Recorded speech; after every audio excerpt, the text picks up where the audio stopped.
O programa A Voz de Campos. A Voz de Campos. Direto dos estúdios da Rede Aurora de Comunicação para todo o Brasil e o mundo. Programa A Voz de Campos. Jornalismo, debates, entrevistas, utilidade pública e muito mais. O maior canal de atualização entre você e a informação. Faça sua reclamação, sugestão, opinião. Solicite as melhorias do seu bairro e da sua cidade. Está no ar o programa A Voz de Campos, feito com interatividade. E você é a prioridade. Já deu tudo certo. Fala aí, Germano Santos, já deu tudo certo em nome de Jesus. Nessa tarde, mais uma tarde de bênçãos. Josiel Chagas. É o cara aí, ó, da técnica que faz ali o trabalho de rua, aqui no Grupo Aurora de Comunicação, que assiste todo dia o Legislativo Municipal, doutor Rodrigo. Esse menino tem futuro, porque ele acompanha as coisas da cidade. Ele quer saber por que ele está na trincheira, quer conhecer as causas. Estamos aqui hoje com o doutor Rodrigo Pereira, né? A espada, ó, a espada é da justiça. A espada na mão, trabalhando do outro, e com o pastor André Matos, lá de Nova York. Olha, quando o nível de amizade melhora, a nossa vida, e aqui é a amizade pautada, primeiramente em Deus e segundo em pessoas que estão trabalhando na terra. Temos aí já um pessoal de linha aqui na ponta, o Cláudio Guizéias. Quem é o Cláudio Guizéias? É o meu filho. É mesmo? É mesmo. Jota Viana também, um grande abraço. Olha, legal, muito obrigado aí pela dele. audiência das pessoas. E o Jota Viana, estamos juntos, hein? E o Jota Viana? O Jota Viana é um amigo de longa data, um repórter incrível, uma pessoa muito polêmica, que deveria ter mais espaço até na mídia, porque é uma pessoa muito midiática. Vamos convidá-lo para caminharmos juntos. Tem muitas pessoas aí que estão na obscuridade, né? E que tem talento, né? É o caso do Jota Viana, tem um talento incrível, tem um talento... Uma das coisas que eu vejo, que fica um grupinho de meio e não dão espaço para as outras pessoas passarem.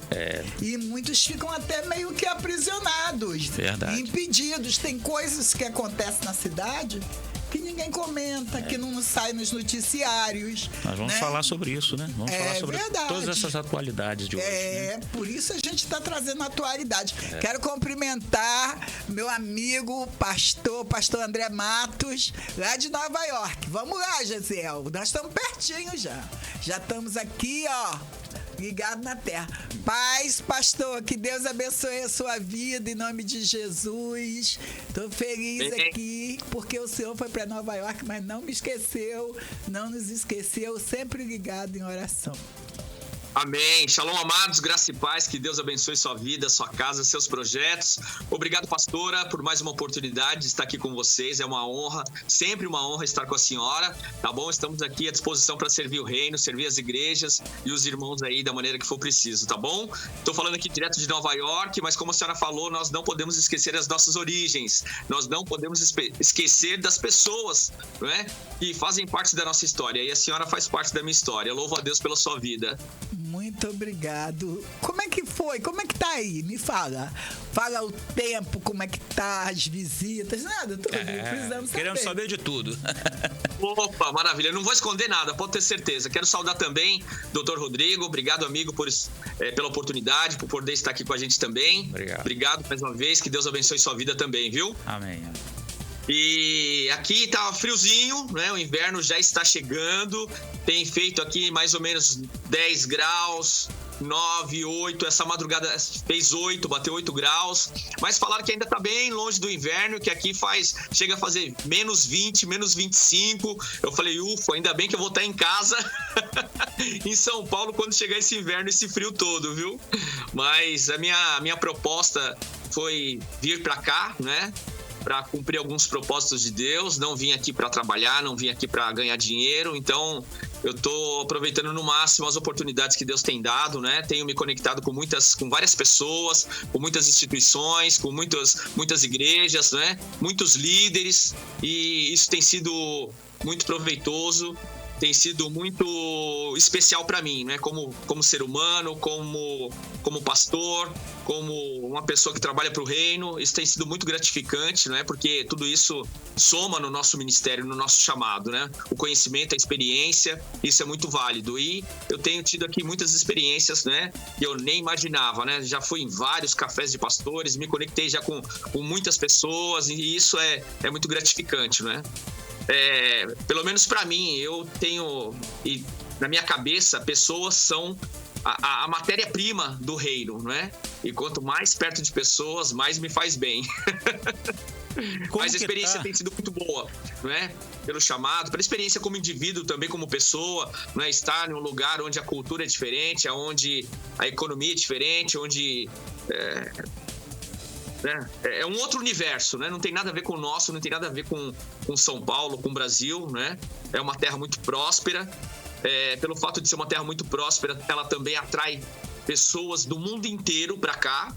Então você encontra aqui pessoas de vários lugares, você encontra indiano, você encontra muçulmano, você encontra mexicano, chileno, brasileiro, né, argentino, você encontra pessoas francesas, você encontra pessoas do Brasil inteiro, até da Europa, né, porque a Europa também é uma terra próspera, também tem muitas regiões lá que são prósperas, são boas, mas mesmo assim você encontra muitas pessoas ainda de lá, né? Então, muitas pessoas que vêm para cá por curiosidade, muitas pessoas que vêm para cá para descobrir, para ver como é essa terra aqui, mas quando chega aqui, às vezes se apaixona, ou então vem para cá para viver um sonho, vem para cá para enfrentar um desafio, e aí acaba ficando, e aí acaba acontecendo essa miscigenação que é muito grande aqui também, não é?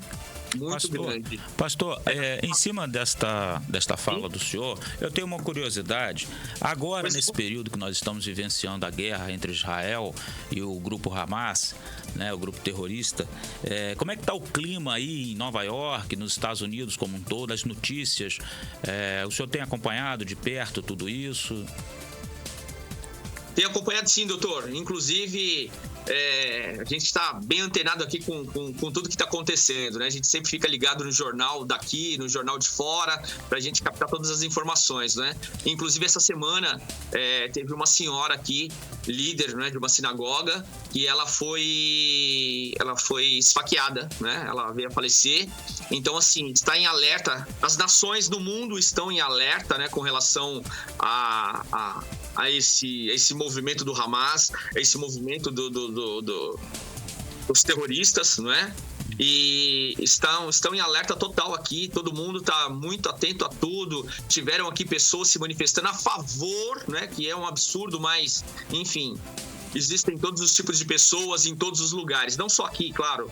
Como eu acabei de mencionar, é uma terra próspera, então ela atrai muita gente de muitos lugares, mas não só aqui. Então, no meio disso vem gente de todos os lados, pessoas de todas as etnias, pessoas de todas as culturas e pessoas com o coração...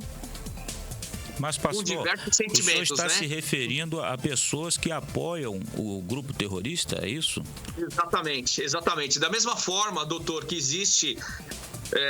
o reino de Deus, existe também o reino das trevas, existem pessoas boas, existem pessoas más, existe o rico, o pobre, não é? E existem pessoas também que infelizmente são apoiadoras desse movimento.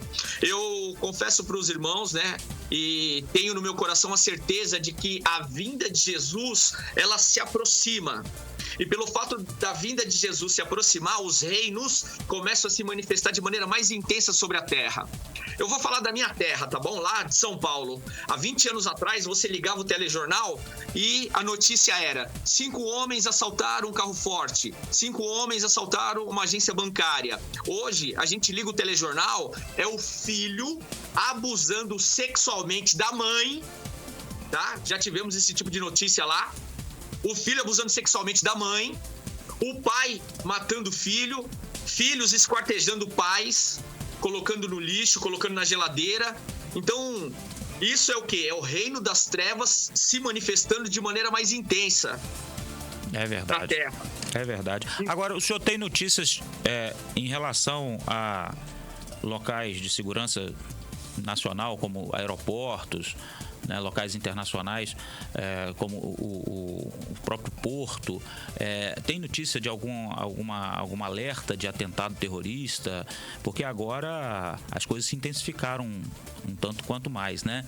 Tanto na região lá de Israel, quanto também nos Estados Unidos, que vamos dizer assim, um aliado de primeira hora, né, de Israel. Existe esse tipo de alerta aí, pastor? Existe sim, em todos os setores onde possivelmente pode acontecer um atentado, onde existe aglomeração de pessoas, onde tem eventos com um número de massa de pessoas, né, considerável, eles estão em alerta total, segurança na rua. Nós podemos ver isso nas ruas quando nós andamos, né? Aqui o movimento de policiais é grande, mas parece que nesses últimos dias parece que se multiplicou isso, né? E então tá todo mundo alerta, pastor, todo mundo atento, inclusive, né? Não só aqui, vou falar até de Brasil, a nível Brasil, nós temos informações lá no Brasil que os judeus estão andando a todo tempo com seguranças, os filhos de judeus estão indo para a escola com seguranças, não é? E estão atentos a qualquer carro que faça qualquer movimento diferente na frente deles, o segurança já manobra o carro, já volta, não é? Lá, inclusive, a sociedade israelita lá no Brasil, eles foram ameaçados, né? Fizeram algumas ameaças e nós sabemos que isso é uma ramificação, não. Existem ramificações, né, desse Hamas em vários lugares, em vários países. Inclusive, isso também vem, é uma raiz, né? É uma ramificação também do comunismo. E o comunismo, vou falar aqui rasgado, se de repente eu não puder, o doutor aí que me corrija, tá? Mas existem ramificações do Hamas em países comunistas, e em países comunistas eles são associados com facções. Porque, de certa forma, as facções fazem parte desse processo para eles administrarem aquela nação. O que nós temos lido aqui, pastor, é a respeito do possível apoio até do Irã, né, a este grupo terrorista, e com talvez o envolvimento de China e Rússia, né, nestes atos terroristas e fornecimento de armas e tudo mais. Inclusive, essa minha fala, isso daí que o senhor acabou de mencionar, é mais ou menos um fundamento também do que eu acabei de falar. Tanto que países comunistas estão apoiando, não é, o Irã, estão apoiando o Hamas, né, Irã, Síria, né, o Líbano, são países que estão apoiando, e aí de fora vem também Rússia, China, já andaram se falando, já andaram se reunindo, né, para discutirem essa guerra contra Israel. Mas, e aí voltando um pouquinho lá atrás da minha fala, doutor e pastora Roseni, quando eu falo que as trevas começaram a se manifestar de maneira mais intensa, nós vimos isso também sobre esse ataque do Hamas, onde eles decapitaram crianças, senhoras, jovens, mulheres, inocentes, né? Então isso é o quê? É a manifestação mais intensa das trevas sobre a terra. E aí que existe uma agenda mundial para que se cumpra determinados propósitos, né? Só que em contrapartida, Deus também ele quer levantar a igreja dele para confrontar o inferno, porque a vinda de Jesus se aproxima. Então, Deus ele parou a terra através da pandemia. A pandemia veio para tirar quem estava em cima do muro. Ou o cara está firme com Jesus, ou o cara... Porque até a palavra fala que o morno, ele vomitaria, né? Então, a pandemia, ela veio justamente para tirar quem estava em cima do muro. E nesse tempo, Deus ele quer levantar uma igreja forte, uma igreja poderosa. Mesmo que ao meio do processo existam lágrimas, existam situações adversas, mas Deus está levantando uma igreja forte, poderosa, que mesmo no meio do caos, ela está adorando. Exemplo disso, os próprios soldados lá de Israel. Nós temos várias imagens de que eles adorando a Deus, cultuando a Deus, mesmo no meio do momento de guerra lá, lá, eles reunidos, de joelho, orando, adorando a Deus, cantando, salmodiando. E então, assim, nós estamos realmente vivendo um momento adverso que pode ser que venha desencadear algo maior do que nós já estamos vendo. Quanto à questão, pastor, da investigação que estava em curso sobre aquela explosão que houve do hospital em Gaza, que lamentavelmente, né, levou a óbito vários inocentes, pessoas que estavam doentes e acamadas. Havia uma investigação em curso, porque, segundo Israel, o foguete havia sido disparado de modo errado pelo próprio Hamas, pelo próprio grupo, né? E veio atingir esse hospital. E aí tentaram imputar este ato terrorista ao exército de Israel, né? Mas Israel já elucidou isso, né? Sim, já elucidou, inclusive o próprio Estados Unidos aqui já deu uma nota falando sobre isso, que realmente os mísseis foram lançados ali da faixa de Gaza mesmo, né?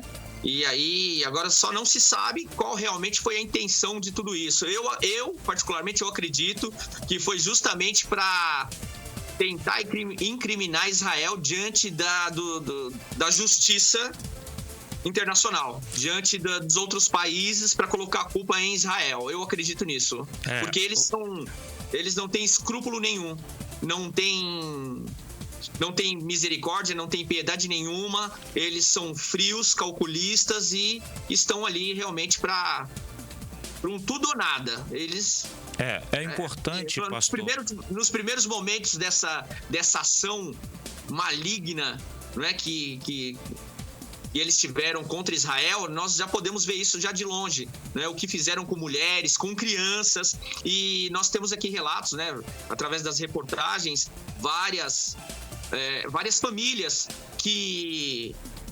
Eu peguei aqui uma reportagem aqui das pessoas que trabalharam lá recolhendo os corpos, e eles dando a entrevista falando que em várias casas os pais e os filhos amarrados uns de frente para os outros.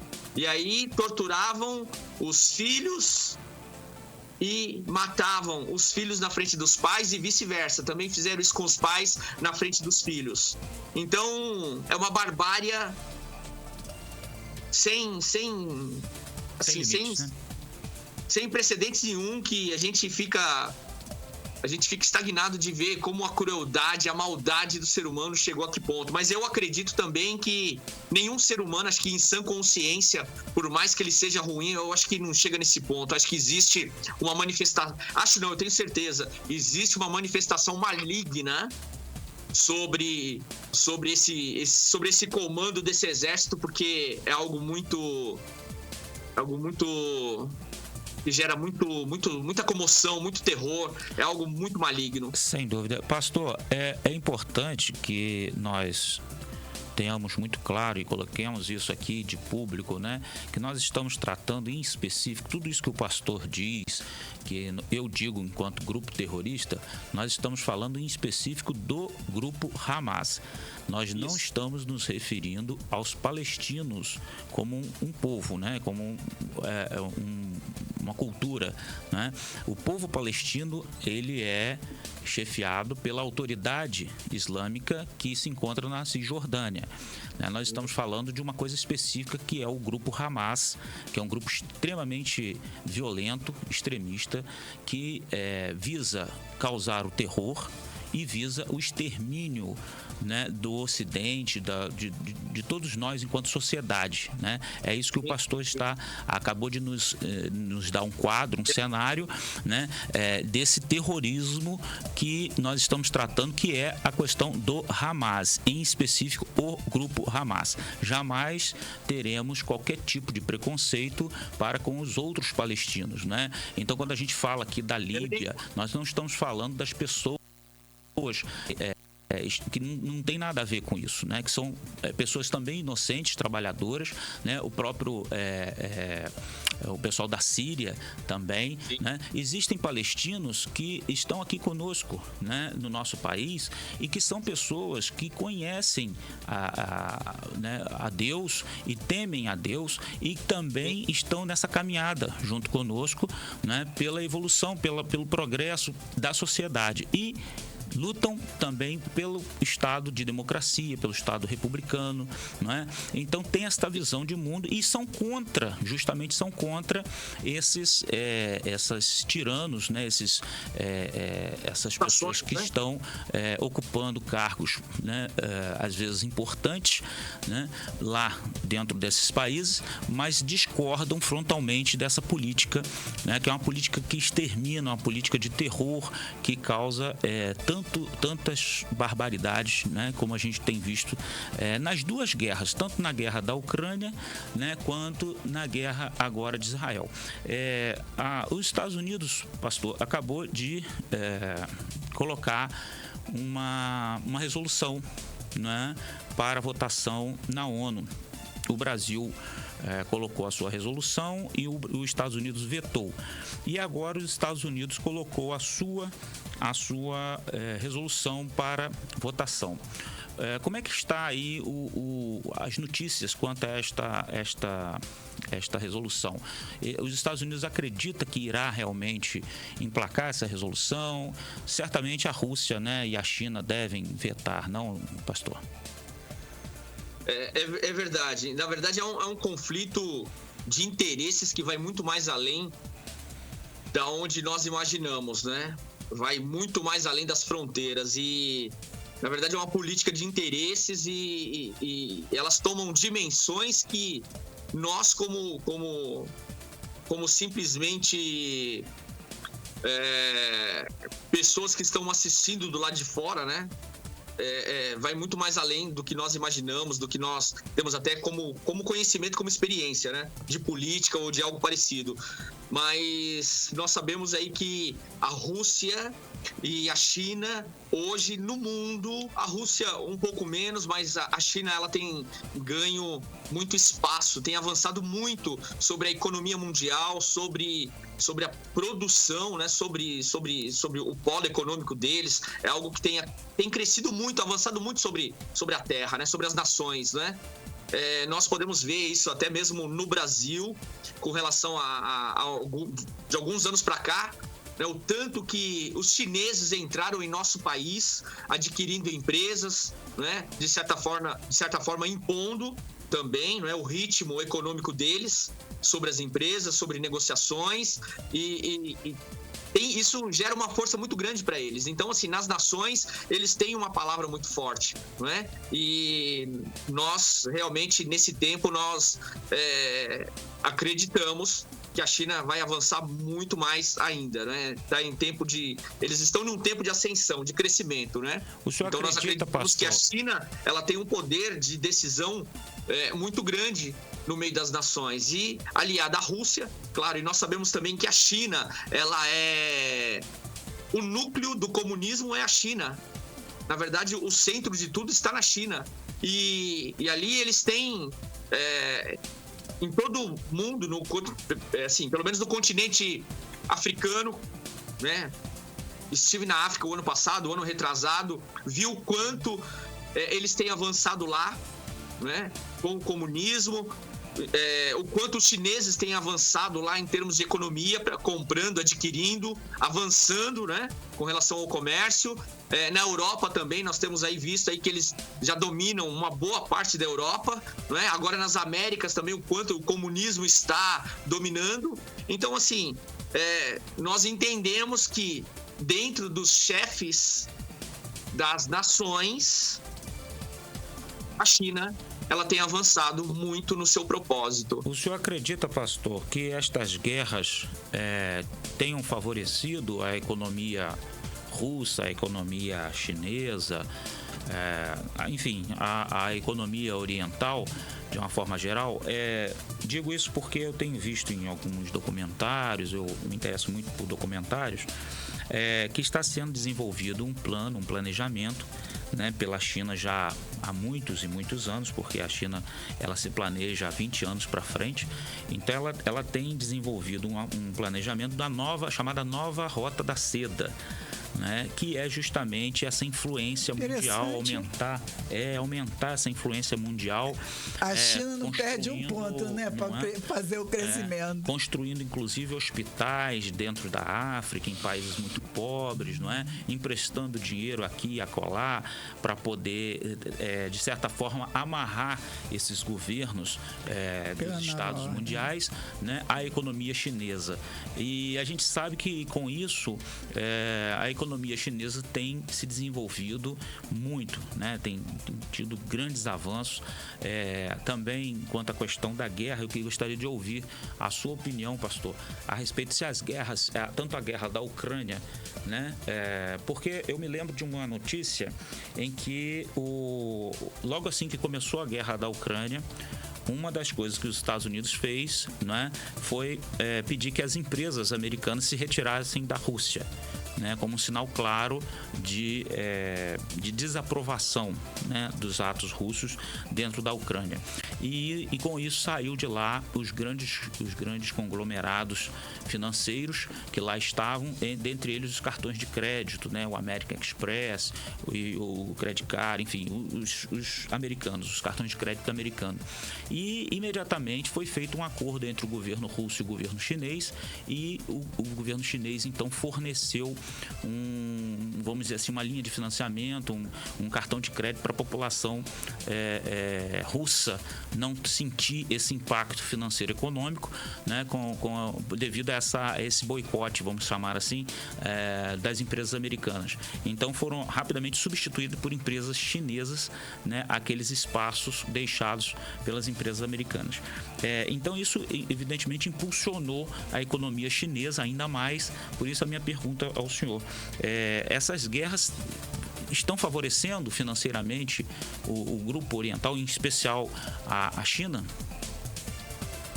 Doutor, com certeza está favorecendo, e essa guerra ela já vem vou falar para o senhor que de 2020 para cá, essa guerra tem sido, no momento, intensificada, mas ela já começou já há alguns anos já para eles se planejarem, porque eu falo para o senhor que uma das maiores guerras que o mundo já testemunhou foi a guerra do Covid.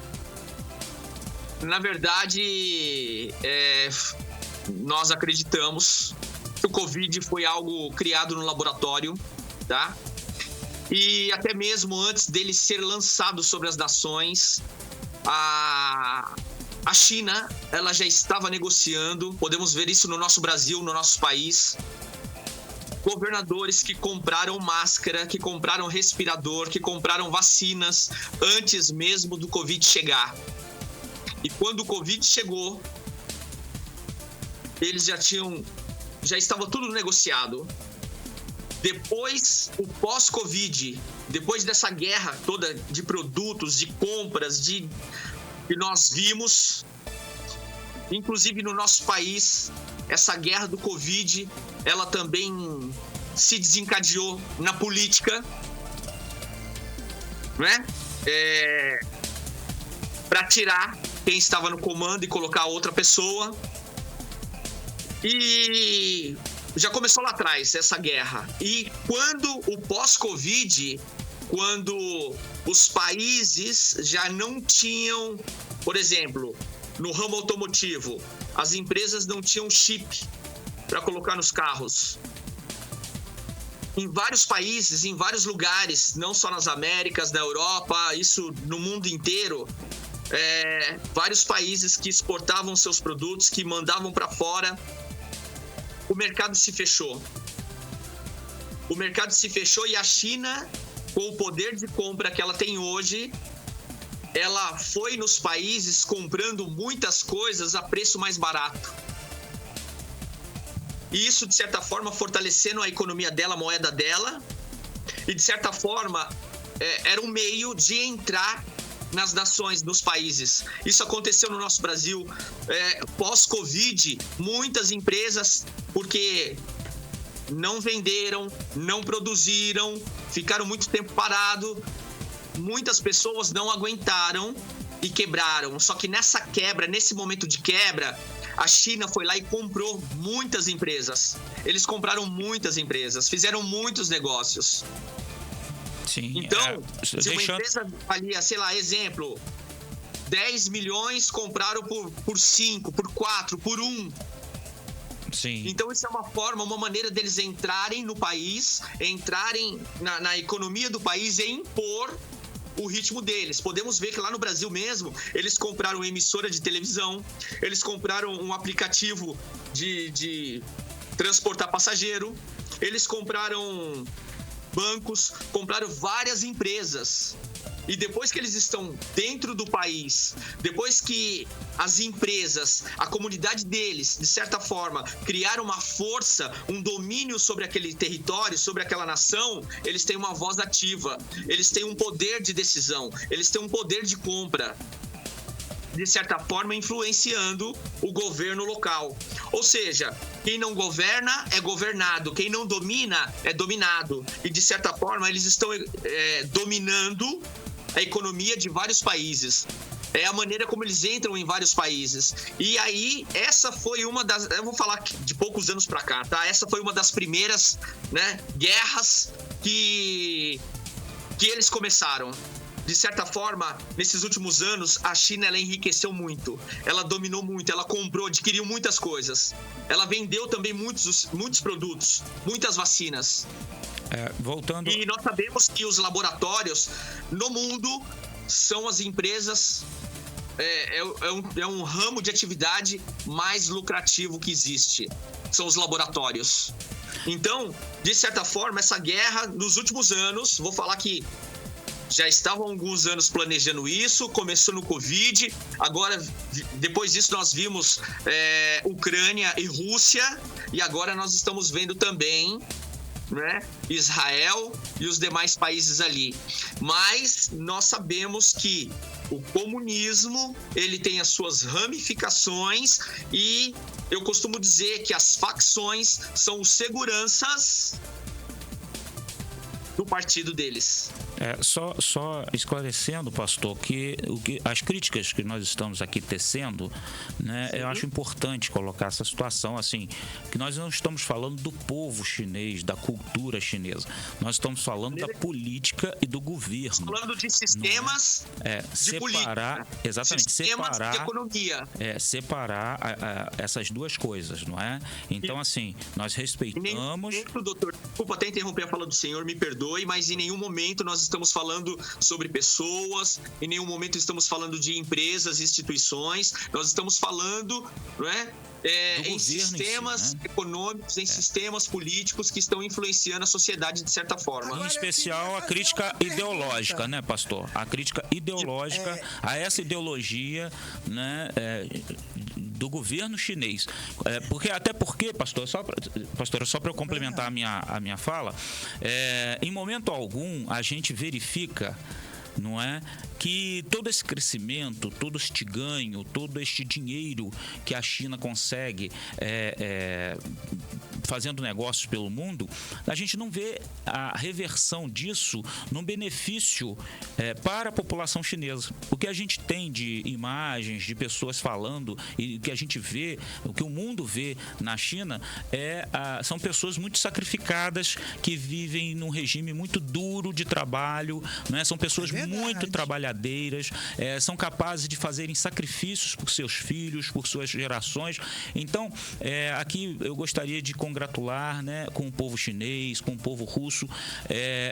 A crítica vem desta visão ocidental que nós temos, da leitura que nós temos, da nossa cultura, que é ver um povo tão trabalhador, tão sacrificado, não ter vamos dizer assim, as condições de vida que deveria haver, que deveria ter realmente acesso, né, a esses benefícios, uma vida melhor, uma vida menos atribulada, vamos dizer assim.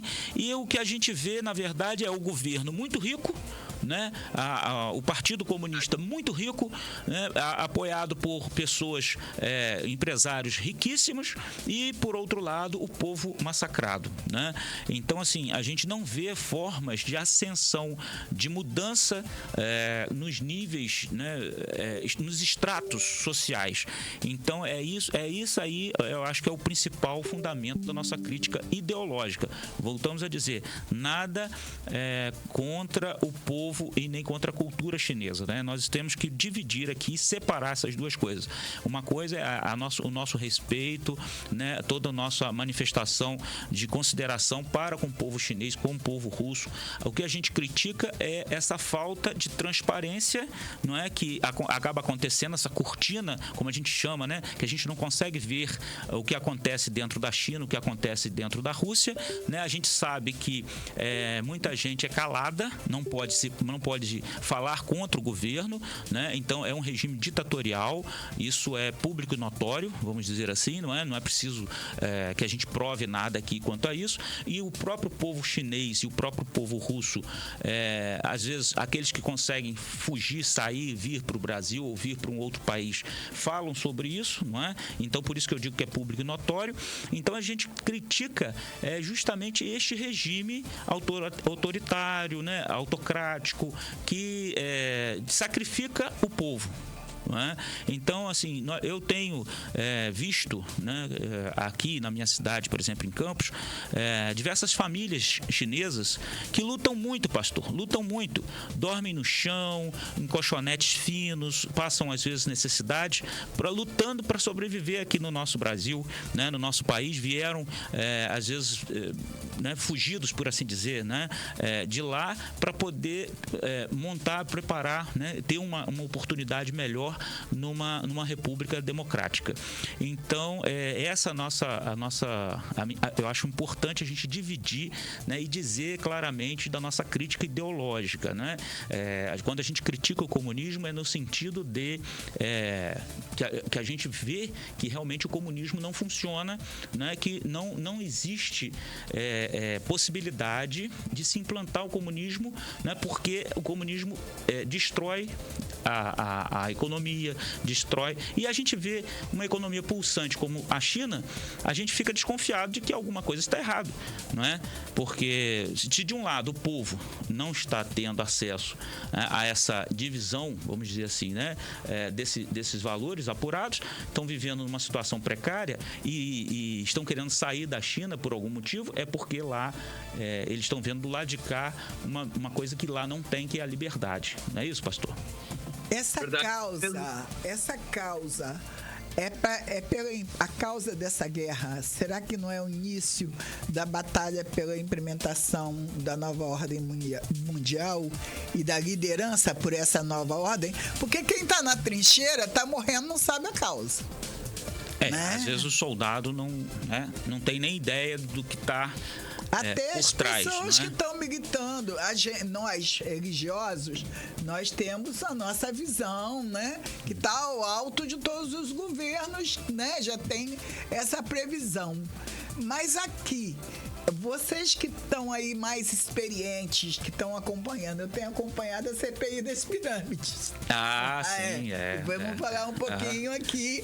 Mas será que esses governos, eles já não estão se posicionando, não só se organizando, mas também se posicionando pela liderança?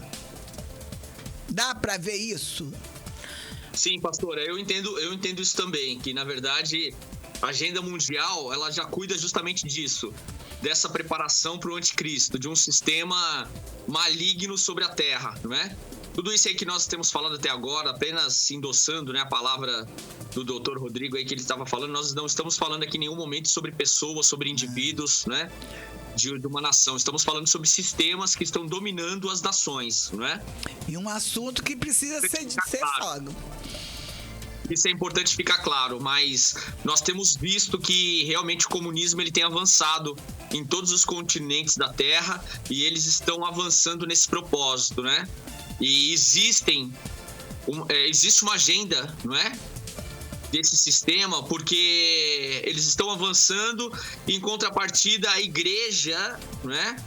durante muito tempo, durante muitos anos, a igreja tem falado: a política é do diabo, a política é do maligno, não podemos misturar as coisas. Aí o que acontece? Volto a repetir a frase: quem não domina é dominado, quem não governa é governado. Enquanto as igrejas, as instituições estão discutindo usos e costumes, o tamanho da gravata do irmão, o tamanho da saia da irmã, se está dentro do padrão, se não está, não vamos olhar para a política porque isso é do diabo, e aí ficamos trancados dentro das igrejas, cuidando de assuntos menores. Enquanto isso, a agenda mundial está avançando sobre a Terra e agora podemos ver várias instituições associadas, né, com o sistema do mundo que estão avançando sobre a Terra, estão em várias nações e, de certa forma, já fazendo a igreja se calar.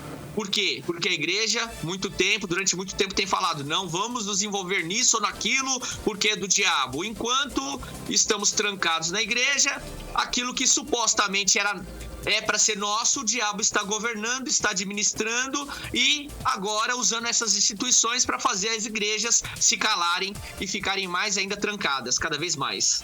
Pastor, só pegando um gancho aqui, se o senhor me permite, na fala da pastora Roseni, nós estávamos falando aqui a respeito de uma situação que é a CPI das pirâmides, que a senhora colocou.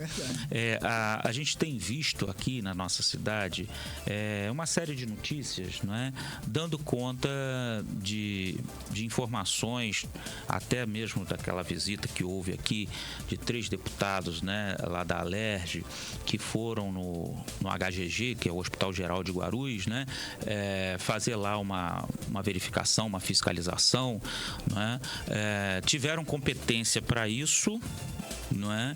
Por conta do dinheiro público do Estado que foi colocado naquela instituição de saúde, que é o HGG. Então, a premissa... Público, o HGG é um hospital público. Porque, veja bem, é preciso explicar isso pela ótica da lei, porque muita gente às vezes não entende. Porque o Hospital Geral de Guarulhos, ele é de competência municipal, né? Ele é gerido pelo município. Mas ele recebe verbas federais, recebe verbas estaduais e também verbas municipais. Parece que toda aquela região ali recebeu, né? O HGG, Parque Santa Clara, tudo aquilo. Sim, ali recebeu, mas em específico, o Hospital Geral de Guarulhos, segundo os deputados disseram, recebeu R$1 bilhão. Nossa. R$1 bilhão. Eu assim, tenho dificuldade, né, nessas contas. Por isso que eu peço sempre ajuda a quem estiver nos assistindo e puder nos dar aqui uma referência, porque a senhora veja, pastora, o pastor também lá, o pastor André, 1 bilhão, nós temos uma população de 500 mil. Menos do que isso, né? Mas em torno disso. Se nós pegarmos 1 milhão e dividirmos por 500 mil, né, vai dar algo em torno de R$2 para cada cidadão campista. 1 bi, não é? É muito... 1 bi fora o que o SUS paga por paciente. Isso. Então, assim, fora foi a verba que vem mensal. Então, assim, o que se consegue fazer com R$1 bilhão dentro da saúde? De médio porte, e assim, né? A gente sabe... E aí eu gostaria de refletir sobre esta notícia, sobre este fato que se deu agora, recentemente, né? Por isso que a gente está no tema de atualidades aqui. Dentro do sistema de saúde, a gente sabe, eu já fui conselheiro municipal da saúde. Também já fui. A pastora Roseni é da área de saúde também, é presidente do sindicato. É presidente do sindicato atualmente dos enfermeiros, né? Da enfermagem, dos técnicos de enfermagem, dos auxiliares de enfermagem. Então, conhece isso com propriedade. E eu falo assim humildemente, porque já fui conselheiro municipal da saúde, a gente sabe que as coisas na saúde são todas muito caras, né? Você manter um hospital, a hotelaria de um hospital é caro, né? O sistema de limpeza que tem que ser feito, né, é diferenciado, né, por conta o valor pago pelo SUS é pouco, é baixo. Agora, dentro dessa estrutura, né, nós temos os profissionais. E o profissional que sai, vamos dizer assim, na folha de pagamento, que é o mais caro, é justamente o médico. não é? O médico é o profissional mais bem remunerado de toda essa pirâmide todo da mundo saúde, quer ser né? médico por causa do Então, salário. assim, não falo isso com menosprezo de nenhuma das, né? Até o pessoal da limpeza, evidentemente, precisa ser bem remunerado e ter dignidade, né, no seu trabalho. Mas os médicos, eles são os mais bem remunerados. E quando um médico precisa faltar ao serviço, ao trabalho, ele precisa, no mínimo, justificar, muito bem justificada, esta falta. Porque ele é o principal, né? Isso se reflete no contra-cheque dele. Se ele é o mais bem remunerado, é o que também entrega um trabalho mais especializado, mais específico, não é? É o que tem condições, realmente, vamos dizer assim, de dar o norte aos demais profissionais que o acompanham, né? Então, a equipe de enfermagem, a equipe médica, né, elas trabalham em comunhão, né, em juntos, para salvar as vidas. E eu estou falando tudo isso por quê? Porque quando se tem a notícia que foi dada, né, eu estou falando das notícias que li, né, das notícias que saíram na imprensa. Eu vi o real, né? eu até compartilhei. Então, assim, indignada. Então, assim, se os médicos faltam, não é? Eles precisam justificar, muito bem justificadas, estas faltas. Agora, os deputados mostraram no vídeo várias folhas em branco. Como que os médicos não estivessem assinado os pontos. Outros assinaram um ponto para o futuro. Já estava assinado até o final do mês. E o pior de tudo, um profissional médico que deveria estar trabalhando no hospital... E não era nem concursado, se eu não me engano, era RPA. RPA, pois é. Isso é uma outra coisa que me aflige. Porque o sistema de RPA, ele só é bom, né, para quem paga. Mas para quem trabalha, ele é ruim, e para a entrega de um bom resultado, eu acho que deveria ser feito através de concurso público. Eu sou muito favorável ao concurso público, porque eu acho que você, ao fazer o concurso público, a prefeitura, ao realizar um concurso público, ele está realizando uma licitação. O que é o concurso público? Nada mais é do que a licitação. O que é a licitação? É você conseguir o melhor benefício pelo menor custo. Então, é uma relação de custo-benefício. Você tem o melhor profissional que você poderia ter, não é? Pagando um salário justo, ou o melhor salário que você pudesse pagar para aquele profissional, né? Então, assim, eu sou favorável à transparência. Né? Então, eu acho que o posicionamento das pessoas que têm falado na imprensa em favor, principalmente, os governistas, né, aqueles que estão no governo municipal atualmente, tem sido uma fala um pouco equivocada, ou talvez talvez seja um termo muito forte. Processo interno para poder saber, porque para um profissional assinar um ponto desse, tem que ter. E aí nós estamos chegando a um ponto, Roseni, que aceitou, né? Você está chegando a um ponto de raciocínio que é o que eu faço, é o que eu raciocinei também, o que eu pensei também, que é o quê? É preciso que se apure, né? Que as verdades sejam apuradas. Mas eu tenho pensado o seguinte: pessoas mal preparadas estão assumindo cargos importantes dentro do governo e que não estão prontas para aquele cargo. Então, eu digo isso baseado no quê? Eu vi a suposta fala da responsável pelos plantões dos médicos. Mas que ela foi na delegacia depois? Ela foi na delegacia depois e acusou. Ela acusou. Prestando depoimento sobre o que ela fez. Eu acho a fala dela incriminadora. Na minha experiência, eu tenho mais de 20 anos como advogado, eu entendo que a fala dela foi uma fala infeliz, no mínimo infeliz. Por quê? Porque ela diz assim, que o médico que estava na Bahia, né, estava emprestando o nome a um outro profissional que estava trabalhando. E o outro apareceu. Pois é uma coisa assim muito terrível de se falar. Ela, com o cargo de chefia que tem, ela tinha que estar melhor preparada para responder a certas perguntas. Ela não pode dizer a um deputado, né, que está ali para fiscalizar, uma conversa de corredor, Roseni. Sabe? Existem conversas de corredor, de hospital, que a gente sabe que são conversas de corredor. Outra coisa é você se referir oficialmente. Entende? A fala oficial, ela é diferente da fala de corredor. Tem uma responsabilidade. A fala, quando você está falando com um colega no corredor, de forma, né, de brincadeira, ou qualquer coisa, tudo bem, aquela fala dela poderia até ser cabível, mas você se dirigir a uma pessoa, uma autoridade que está te fiscalizando e você dizer que aquele médico está emprestando, como assim? Como assim? Demonstrou, ao meu ver, um despreparo. E aí vem as outras falas que me preocupam.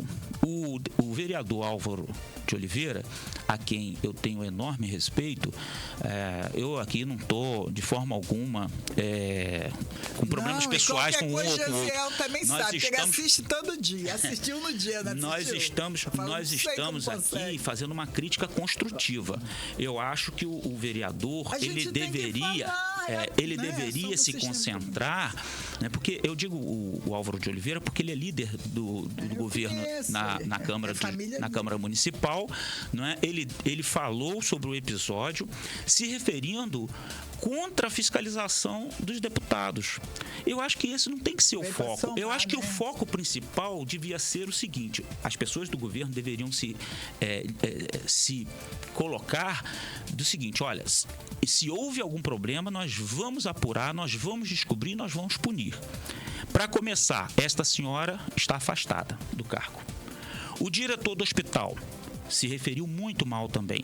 Eu acho que a fala do diretor do hospital, o supervisor lá do HGG que depois falou, né? Ele quis dizer assim no sentido de que a estrutura do hospital está muito melhor, que não existe mais pessoas no corredor, né? Mas não atacou o mérito do problema, o cerne do problema, que é um médico que deveria estar no seu plantão, está na Bahia. Ele mora na Bahia, ele atua na Bahia. O que esse médico está fazendo na folha de pagamento da Prefeitura de Campos? Não pode, isso é grave, é gravíssimo, não é? As pessoas têm pontuado como, é um caso isolado. Bom, se é um caso isolado, caso isolado, ótimo, maravilha, mas vamos afastar. Eu me lembro que quando o garotinho teve problemas no governo do estado com o delegado Álvaro Lins, ele imediatamente afastou. Se aquele funcionário está envolvido em qualquer situação de bola dividida, quando o garotinho entrou dentro do Ferreira Machado, que achou um monte de coisa errada e afastou, entrou, foi lá para dentro do governador. Essa é a atitude de um líder, de um governo que tem força. Eu acho que o prefeito não atuou com o vigor que deveria. O vereador, líder do governo, não falou com aquela convicção, né, de que deveria estar imbuído, atingindo o cerne da questão, que é a questão criminal. Isso é criminoso. Isso é fraude, é falsidade ideológica. Existem vários crimes envolvidos numa situação dessa. E é gravíssimo porque, como eu disse, é o profissional mais caro que existe na folha de pagamento. O que acontece, doutor Rodrigo? Aí eu não vi a fala do Álvaro de Oliveira.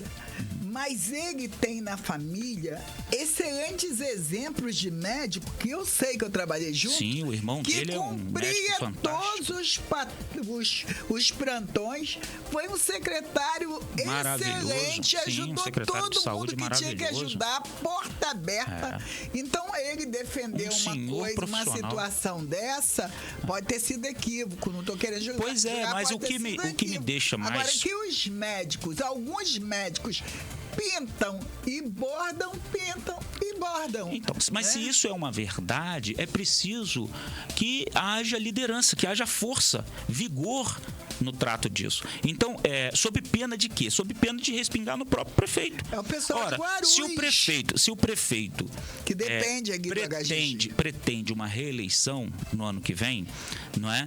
E virão outros, né? A gente já tem notícia de outras famílias também importantes politicamente, né, que estão vindo e que estão tentando a alternância, né, do poder. Eu confesso que eu sou muito favorável à alternância de poderes, sempre não se pode admitir que alguém se apegue ao poder, né?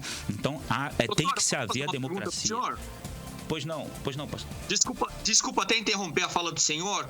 Isso é reflexo de um despreparo político? Isso é resultado de uma cultura da vantagem? Ou isso reflete também o caos na educação? Na saúde. Na educação também é uma questão cultural de achar que o serviço é público e que pode fazer o que quer.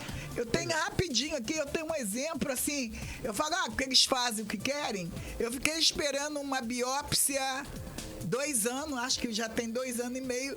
E a médica ela me chamou antes de uma dessas viagens aí que eu fui fazer e falou assim, olha, primeiro eu fui no HGG e ninguém sabia de nada. Nesse hospital aí que foi investido 1 bilhão. Ninguém sabia de nada, nem que ela atendia lá. Ela me chamou, depois de mais de 1 ano que eu tava esperando, ela me chamou, ficou com o meu exame, ficou com o meu telefone, falou, depois eu te ligo. O senhor ligou? Olha aí. Nem ela. Então, existe. As pessoas que estão no hospital, infelizmente, já era para ter passado isso. Mas existe aquela coisa da saidinha do médico, da volta do médico, das pessoas ficarem dizendo amém a funcionários que são públicos e que tem que ter a mesma responsabilidade que o outro tem, de cumprir suas 24 horas. Também, pastor, então isso também reflete também a cultura da vantagem, ou seja, o brasileiro sempre tem que dar um jeitinho para ser mais esperto e levar vantagem em alguma coisa. Isso é uma coisa do ramo terrível. De atividade que ele está trabalhando. Pois o despreparo político, isso reflete também o despreparo político. Os políticos, existem milhares, no Brasil inteiro, milhares e milhares de pessoas exercendo o cargo político que estão lá simplesmente pelo salário, que eles não estão preocupados com o povo, não estão preocupados com as diretrizes de governo, de administração pública. Muitos nem sabem o que é isso. O caos, eu disse caos na educação, porque as pessoas não foram preparadas para assumirem determinados cargos. Elas não foram preparadas para estarem lá, governando uma nação que é uma potência mundial. O nosso país não fica devendo nada para ninguém. O nosso país, muito pelo contrário, não tem guerra, não tem tufão, não tem furacão, não tem... Agora é que tá chegando um terrorista ou outro lá disfarçado, né, que está atuando lá e pelo fato da má administração, né, as facções estão se levantando e hoje a violência, o despreparo na área de segurança, na área da saúde, enfim, o caos se implantou por causa da má administração na sociedade. Mas tudo que joga no solo brasileiro, qualquer tipo de semente, ela brota. Isso nos 4 cantos do Brasil. Então, ali o que acontece? O caos é na política, onde pessoas com um despreparo enorme. Nós vemos isso quando, na época de eleição, pessoas que trabalham com... Até pessoa que exercia nada contra o cargo, nada contra instituições, não é nada disso, mas eu tô falando do despreparo, mas pessoas que não tinham nada a ver com política, que não tinham nada a ver com administração. Às vezes a pessoa é artista, faz coisa que não tem nada a ver e às vezes faz muito bem, por sinal, mas às vezes o cara deixa lá a profissão de artista, ou enfim, do que seja, para ir se aventurar na política. Despreparados. É o que o doutor Rodrigo está falando, gente despreparado no poder público. Não existe uma escola, um preparo. Olha, para você ter ideia, aqui em Campos existe já de há muito. Isso não é de agora, já tem mais de 10 anos, talvez mais de 20 anos, não sei bem. A escola legislativa municipal. Eu acho que agora veio, se não me engano. A escola legislativa municipal recebe verba. Uma parte da verba é separada para essa escola. Né? Para quê? Para preparar pessoas para assessorar os vereadores. Então, ser assessor de um vereador, trabalhar no gabinete de um vereador, ou de deveria prefeito, né? ser para pessoas minimamente preparadas para aquilo. Não é? Que o vereador seja uma pessoa do povo é da democracia, não é? Ele não tem que ter o preparo para ser vereador, mas as pessoas que o assessoram, né, que tem que saber como que tramita uma lei, como que é o projeto de lei, né, o que pode entrar na pauta, o que não pode entrar na pauta, não é? Para não falar, para não haver dissonância nisso daí. Então, o que eu vejo hoje na Câmara Municipal de Campos é que somente um grupo de procuradores ligados à presidência da Câmara é que faz essa triagem. os gabinetes, eles não se dão ao trabalho de ter uma pessoa preparada para exercer aquela assessoria. Então isso daí já começa mal, porque leis mal feitas acabam refletindo também. E aí você vê, eu vi lá, eu acompanhei toda a sessão na Câmara, toda a sessão na Câmara, a fala do Silvinho, do vereador Silvinho, né? A fala do Igor Pereira, a fala de vários, do presidente da casa, conseguem. Não é? Então, assim, eu assisti a tudo, né? E posso dizer aos senhores aqui para o nosso público, né? É decepcionante, porque as pessoas... Eu não sei como vocês conseguem. Falo isso com o Josiel aí, eu falei, Josiel, como você consegue? As pessoas não estão preparados. Olha, para você ter uma ideia, o vereador Silvinho, ele se mostrou indignado na sua fala, porque os deputados vieram do Rio, né, da Alerj, para fazer uma fiscalização no Hospital Geral de Guarulhos, que é municipal. Nós temos 25 vereadores, foi a fala dele, né? Mas nenhum desses vereadores teve força ou ímpeto ou ética que seja, ética no sentido filosófico aqui, né, de ir até o hospital e de apurar aquela situação, não é? Então, a fiscalização deve ser diuturna. E cabe a quem? Cabe ao Poder Legislativo fazer essa fiscalização. Se ele não faz, se ele se omite por algum motivo e vem um forasteiro, né, aquele que vem de fora, e vai até lá e apura, não é? Não digo que a gente tem que aplaudir, não é isso. É triste, é lamentável o que aconteceu, não é? E agora, a gente tem que tomar as atitudes, não é? Eu acho que o mais importante não foi dito naquela audiência pública pelas pessoas que estavam lá apoiando o governo municipal. Que é o quê? Que olha, nós precisamos afastar as pessoas até que se apure. Não é possível uma pessoa com uma fala como aquela continuar no cargo, continuar trabalhando. Ela tem que ser afastada e para evitar justamente isso que está acontecendo nas redes sociais, que está respingando no prefeito, né? O prefeito tem feito um governo maravilhoso. Ele tem asfaltado as ruas, ele melhorou os hospitais, ele melhorou a infraestrutura dos hospitais. Eu digo que o Vladimir Garotinho, ele é uma pessoa que realmente é um político talentoso, né? É um político profissional, como vários outros, né? Existem vários políticos profissionais pelo Brasil afora, né? Que eu digo profissional porque vive daquilo, né? Vive da política, não faz outra coisa a não ser fazer política, né? E sai de um cargo e entra em outro. Então, assim, isso para mim é um político profissional, né? Me desculpem aqueles que não concordam, mas é a minha visão, é a minha interpretação do que eu vejo nos fatos. Então, assim, existem políticos profissionais que são talentosos. O Vladimir Garotinho, que é o nosso atual prefeito, ele é talentoso para isso. Quando deputado, ele trouxe várias verbas para cá, não é? Então, ele tem essa interlocução, ele consegue falar com as pessoas. Está trabalhando projetos agora aqui em Campos, ele está trazendo, que ele trouxe. Ele está trazendo muita coisa. Ele pôde contornar essa situação com o governo do estado, que era uma situação conflituosa, a gente sabe bem disso. Tem mantido a paz. Tem mantido, na medida do possível, a paz e tem trazido benefícios para a população campista. Eu reconheço tudo isso. Mas quando acontece um fato grave como este que aconteceu, era preciso que as pessoas ao entorno do prefeito tomassem atitudes drásticas, porque em certos momentos é preciso se posicionar. Foi aquilo que o pastor falou. Você não tem que ficar morno, né? Ou você é frio ou você é quente. Você tem que tomar uma atitude. Você não pode ficar em cima do... Como advogado, ele é excelente, pastor. Então, assim, eu acho que faltou ao governo, faltou às pessoas ligadas ao governo, principalmente aos líderes que deveriam estar ali ao lado do prefeito, né, essa atitude mais firme, no sentido de, peraí, tudo leva a crer, os indícios são fortíssimos de que está havendo fraude, que está havendo malversação de dinheiro público, porque veja bem, o dinheiro que paga o RPA sai de onde? Dos cofres públicos municipais.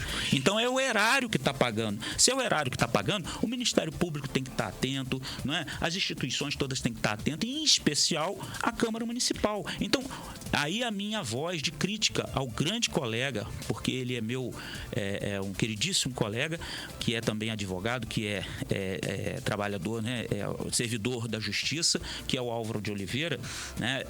A gente reconhece nele uma pessoa maravilhosa, mas eu preciso, nesse momento, fazer uma crítica construtiva a ele. Eu acho que a fala dele não foi feliz no sentido de somente, digamos assim, criticar a vinda dos deputados, né? Quando deveria ser no sentido também de apurar e afastar os maus funcionários, as pessoas que estão despreparadas para exercerem um cargo que estão lá exercendo.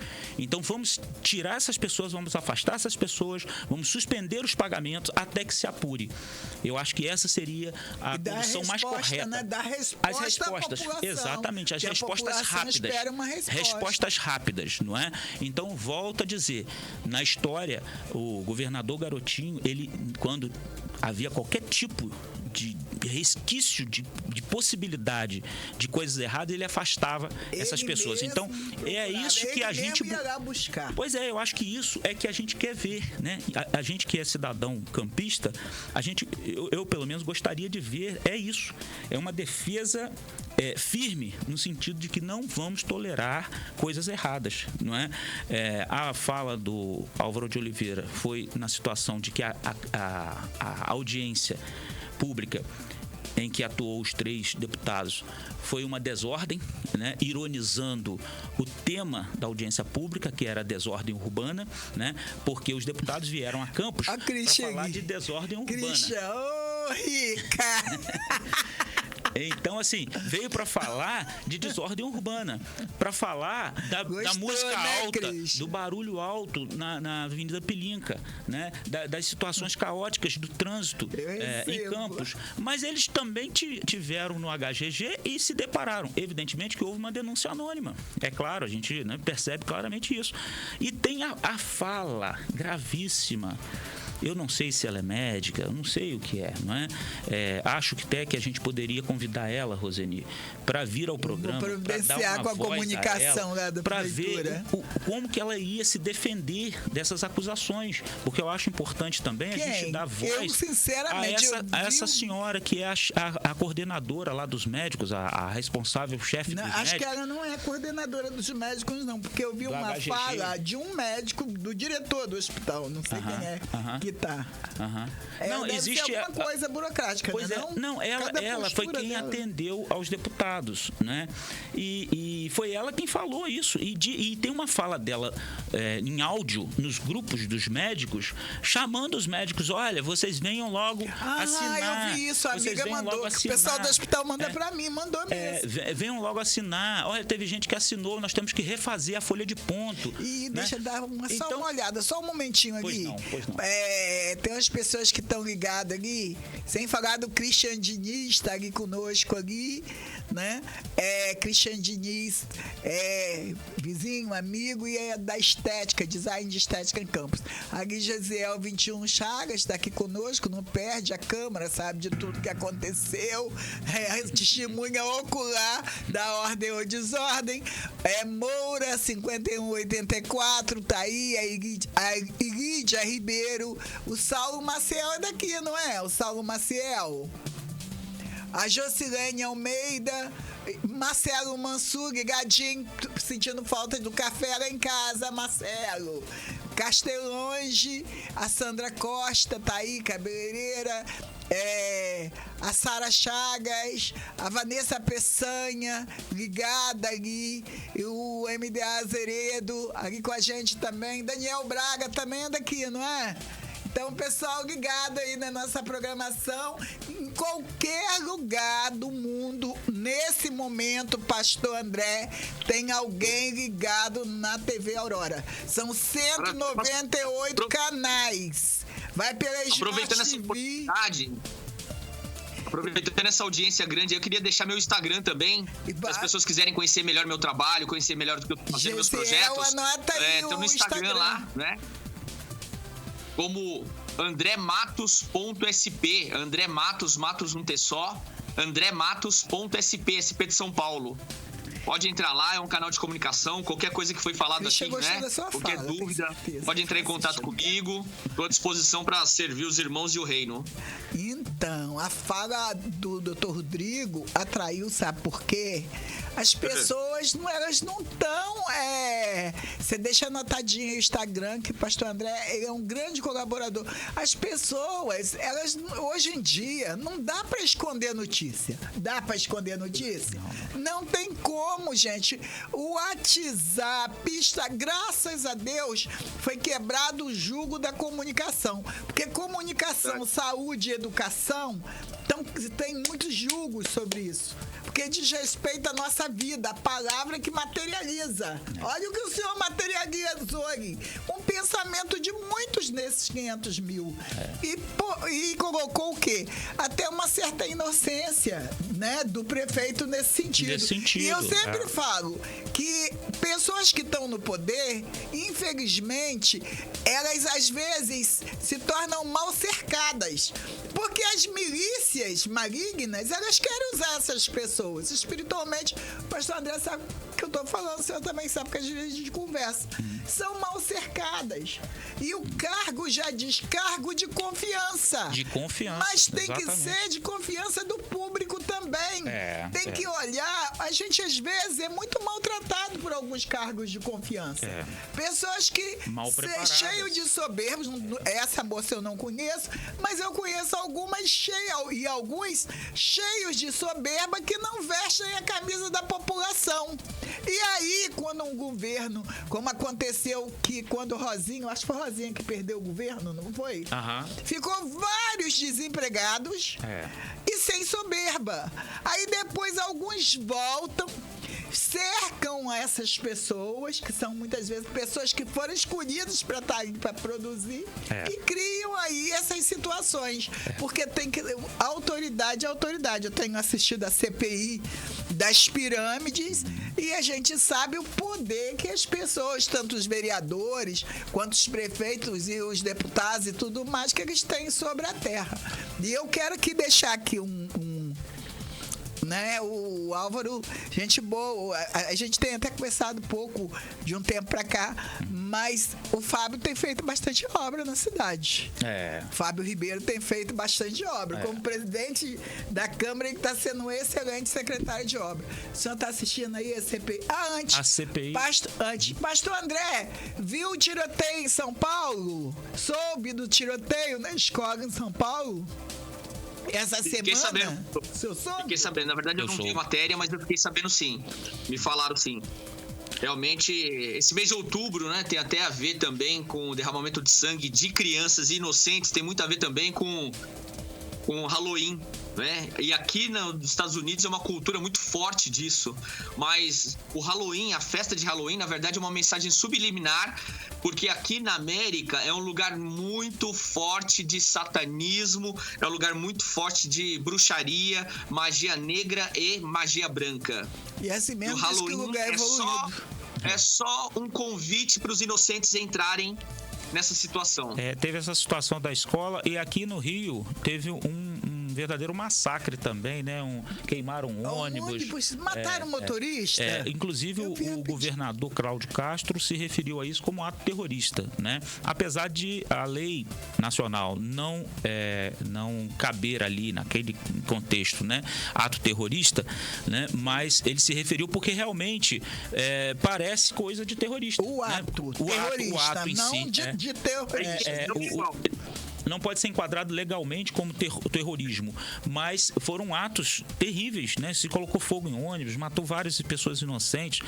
Mataram motoristas. Mataram várias pessoas que não tinham nada a ver com a situação. A intenção é a mesma, só que o mecanismo é diferente, né? Então, por isso não é considerado ato terrorista, não é? Mas no mês de outubro, que é quando se comemora essa data, existem muitas, mas várias situações de derramamento de sangue. É justamente está relacionado espiritualmente a essa data, onde muitas entidades, muitas instituições, elas fazem entregas a demônios, existe derramamento de sangue, existe Eu ouvi uma notícia, pastor, que... E animais, pessoas... Eu ouvi uma notícia de que dá um número.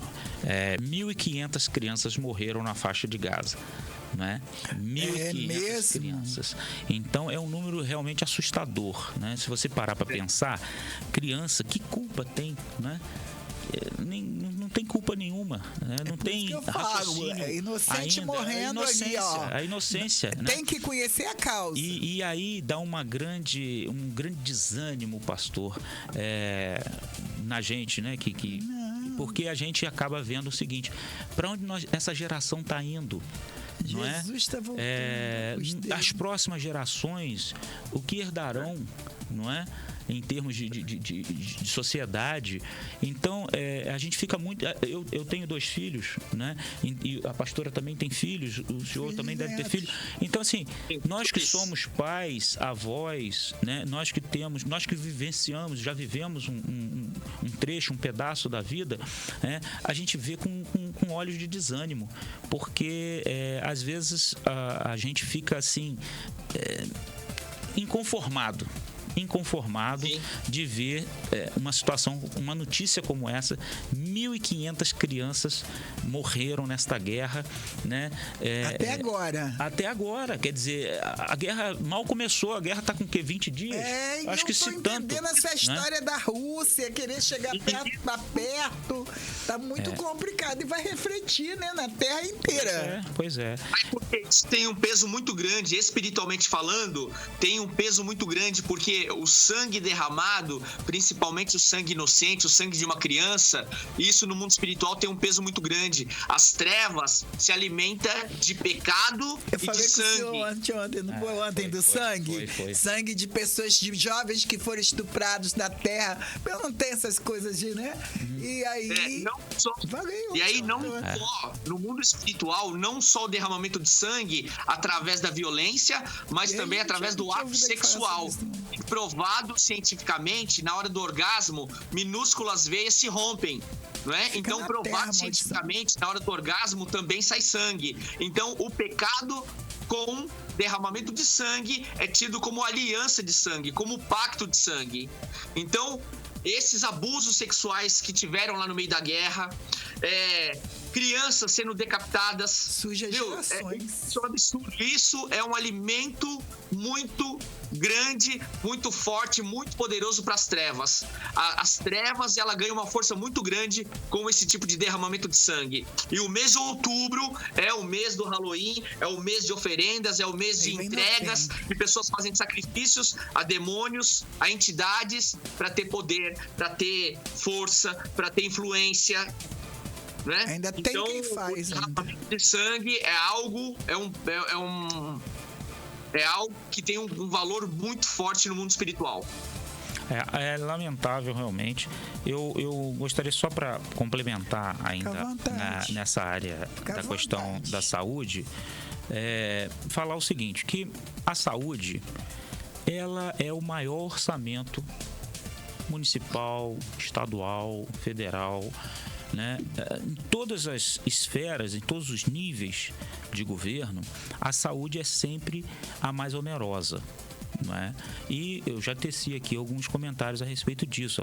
Os hospitais dependem de equipamentos muito caros, né? Uma ressonância, um aparelho de ressonância é muito caro, né? Os profissionais para trabalhar com esses aparelhos caríssimos também são bastante caros, né? Então a saúde é muito onerosa, né?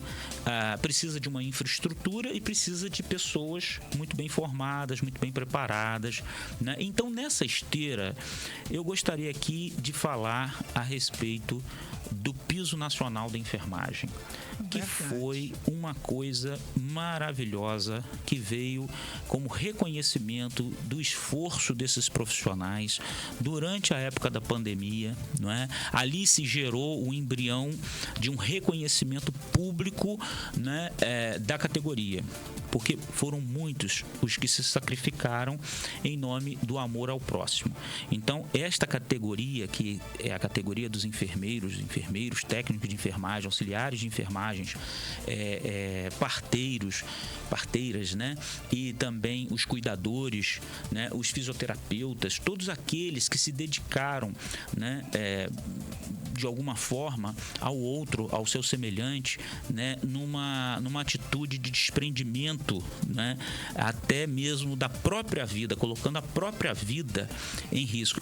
Eu não me canso de lembrar, e que eu assisti com lágrimas nos olhos, emocionado, uma médica que ia até o seu condomínio, fechada dentro do carro, né? Ia até o estacionamento do seu condomínio, trancada dentro do seu carro, para ver seus filhos à distância, né?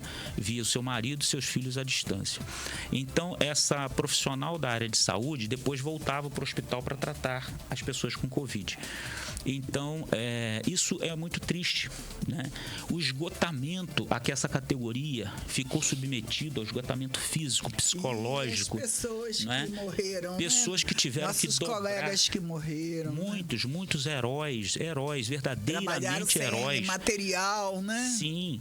Eu não tenho nada contra jogador esportista, né? Mas eu acho um absurdo tratar certos esportistas como heróis, quando na verdade estas pessoas que se dedicam diuturnamente, estas são as verdadeiras heroínas e heróis. Então, assim, meu aplauso, meu reconhecimento. Eu acho que o piso nacional da categoria foi um grande avanço, mas precisamos avançar mais, muito mais. A questão dos turnos, né? Da quantidade de horas trabalhadas, das condições do trabalho. Uma das coisas que muito me aflige é, por exemplo, o profissional da saúde que trata, né, da saúde dos outros, não ter oportunidade de tratar da sua saúde. Então, eu vejo, às vezes, alguns profissionais que lidam na área de saúde não ter condições de pagar um plano de saúde para si. Não poder se tratar, se cuidar.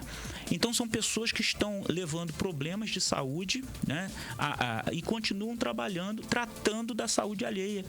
Isso, para mim, me parece um descompasso, uma desinteligência. É preciso rever isso. Eu acho que uma das coisas que valorizaria ainda mais a categoria, que o piso já é uma realidade, né? O piso nacional, graças a Deus. Mas eu quero pegar uma parte nessa realidade aí do senhor. Pois não. Porque eu não posso deixar de falar à medida que tem sido o meu trabalho. Pastor André, era por mim, por favor. Porque há alguns anos atrás, veio na mão, assim, no meu caminho, eu fundei o primeiro, acho, sindicato para as 3 categorias de enfermagem no Brasil, e a gente vem lutando, porque estava na mão de várias instituições que olhavam de forma onerosa, mas não olhavam o resultado, mas não olhavam as causas.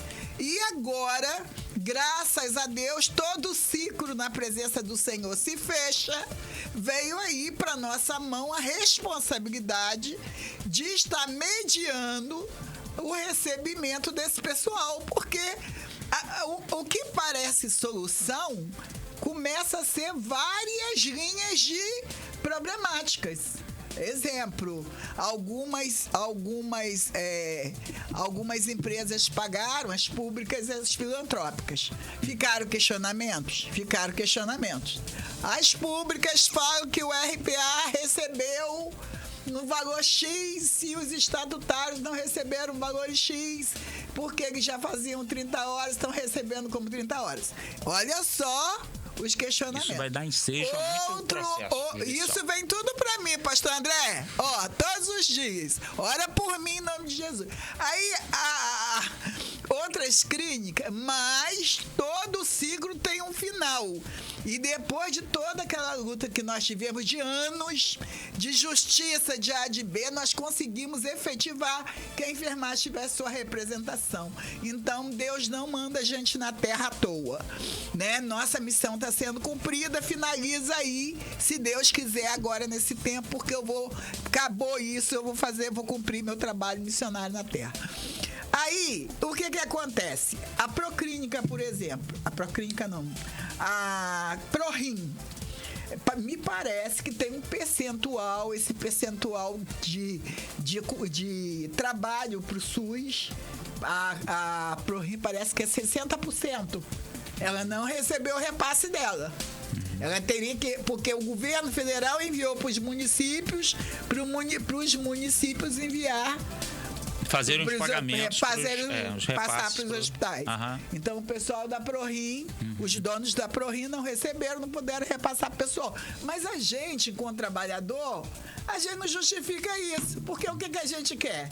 Receber o aumento, porque o piso é excelente, está aqui.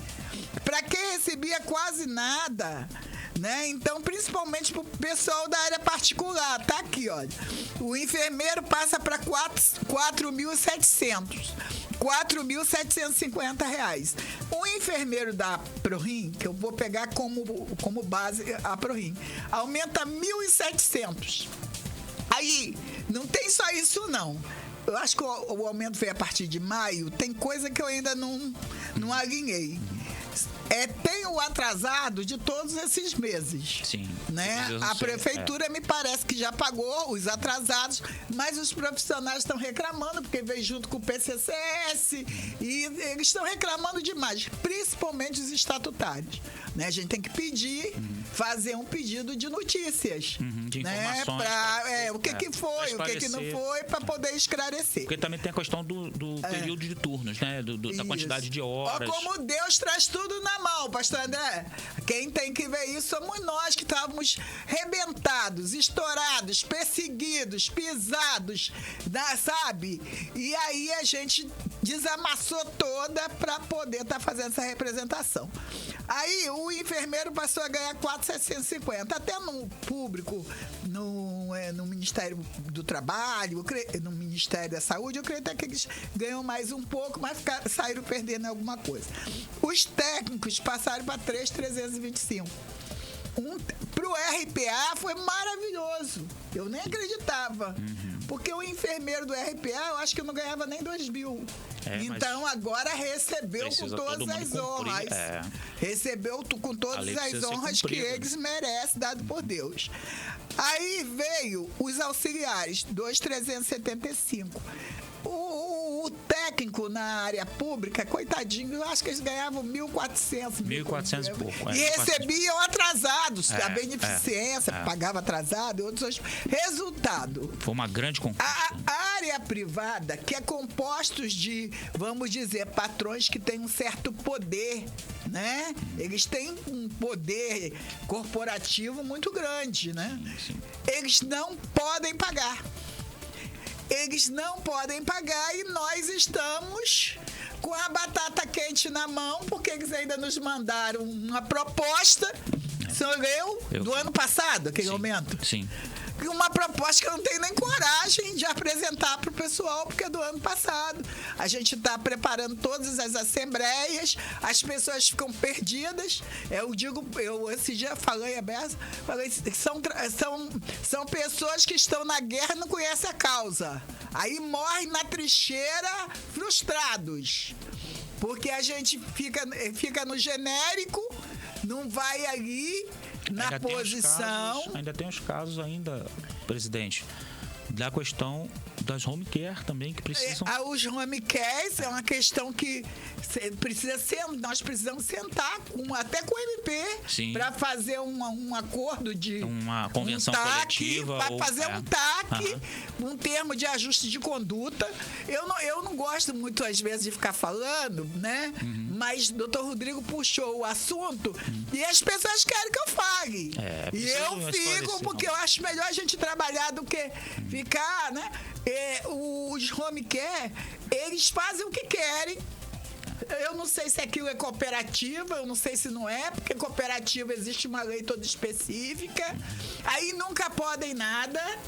E o trabalhador, eu conheço trabalhadores, inclusive até a minha filha, eu não gosto de legislar em causa própria, mas a minha filha teve o vírus, mais 3 tiveram o vírus. contraiu de um paciente, as meninas foram demitidas ao relento, mas como era minha filha, eu não me importei, porque ela sabe se defender muito bem. Né? Ela tá num concurso público, ela sabe se defender. Mas as meninas foram demitidas covardemente e contraíram dentro da casa de um paciente. Os home cares, eles não cumprem as leis do Conselho de Enfermagem. E a questão... Colocam as pessoas em qualquer lugar, de qualquer forma, não dão estrutura muitas vezes para o paciente, não pagam. Tem gente ganhando R$500 no home care. Então, isso aí passou de uma situação sindical. Né? E nós agora vamos começar, dentro da lei, né? Fazer todas as assembleias. Precisamos enquadrar, inclusive, essa situação do home care, né? Na legislação, porque, como a senhora falou, é uma coisa tanto quanto nova, que a gente vai ter que adaptar através de uma coisa chamada analogia, que a gente usa no direito, né? Analogia, a criar uma coisa a partir do que já existe. Então, até pelaquela legislação que fala dos leitos, né? Determinado número de leitos. Para você ter determinado número de leitos, você tem que ter determinado número de enfermeiros, de equipe, né? E tudo mais. Então, assim, essa condição, os home care também tem que cumprir, né? No meu entendimento, se eles tratam X pacientes, eles têm que ter determinado número de enfermagem, enfermeiros e tudo, para não sobrecarregar o sistema. Quando eles mandam, eu já fui do conselho, eu comecei minha vida lá atrás com pessoas, o conselho hoje tem autoridade, mas tinha pessoas que tinham autoridade, que chegavam igual esses deputados. Eu fui de um tempo que o conselho chegava, carteirava, entrava para dentro, atuava, chamava a polícia. Eu fui desse tempo, que quando não estava certo, nós não temos esse problema no hospital público, isso eu posso dizer, porque melhorou muito. Agora, que o home care mandar um profissional para uma certa distância, um técnico não pode trabalhar sem a assinatura do enfermeiro, sem a prescrição do enfermeiro, e muitas vezes as pessoas não têm situação nenhuma da estrutura que o trabalhador está ali. Pois é, e ninguém pode receber menos do que o piso, tá, presidente? Isso é a lei. E o piso é o que é a lei. O nome piso vem daí, quer dizer, nada pode estar abaixo disso. Então, assim, o técnico, o auxiliar, o enfermeiro que trabalha no home care, ele tem sim que ganhar... Mas o piso é esse aqui. Pelo piso. Mas esse piso aqui, doutor... Ainda que proporcionalmente. Alguns hospitais estão dizendo que não podem pagar. Mas aí a gente vai ter que... Estão dizendo que vão demitir, estão dizendo... Então, a gente está tendo essa conversa com o sindicato patronal agora, nesse momento, chamando a categoria... Mas é isso. Só para ser mediador, porque aí é a categoria... Essa questão da demissão... está presente nas nossas conversas com o patronal. Pode, né? Pois é. Mas então significa o seguinte, fechamento de leitos. Não é? Fechamento de setores. Não é isso? Então, assim, vamos demitir porque a gente não consegue pagar o... Bom, então vamos também fechar leitos. Né? Porque o que faz o hospital particular ganhar dinheiro é a internação. É a internação, é a quantidade de leitos que ele disponibiliza, não é isso? De UTI, né? de ambulatório. Então, se eles não têm isso, se eles não têm aquilo dali, se eles não têm o leito, automaticamente eles vão diminuir também o ganho deles. Então, isso tem que ser equilibrado. Eu acho assim, a fala do patronal é importante, precisa ser ouvida, precisa ser levada a sério. A gente precisa ter o maior respeito, né? Pela fala do patronal, pela proposta do patronal. Desigual, né? Sim, mas veja bem, eu até concordo e sou sensível à causa dos donos de hospitais particulares e das clínicas e dos home care, sou sensível de que haja vamos dizer assim, uma acomodação, não é? Mas deixar de pagar, não. Né? O que a gente propõe vamos fazer um escalonamento, vamos fazer uma facilitação, né? Para que ambos os lados, né? Tenham aquilo que precisa. Né? Se a lei determina que seja feito dessa forma, nós não podemos deixar de cumprir a lei. Né? Mas pode haver uma acomodação. É nesse espaço de acomodação que se encaixa o sindicato. É aí que nós estamos atuando, né? Junto à convenção coletiva, os acordos coletivos com os hospitais, com as clínicas, justamente para quê? Para dar um respaldo aos donos de hospitais, que eles fiquem enquadrados na lei. Porque se a lei não pode ser cumprida e significa fechamento de clínicas e hospitais, o que a gente não quer que ninguém perca o trabalho, perca o seu serviço. Eu até acredito. A gente, pelo contrário, a gente quer que aumente. Eu até acredito que alguns hospitais não tenham o suporte para chegar e dar o aumento de vez, porque dividir 2 vezes. Exato. Existe a possibilidade de uma acomodação.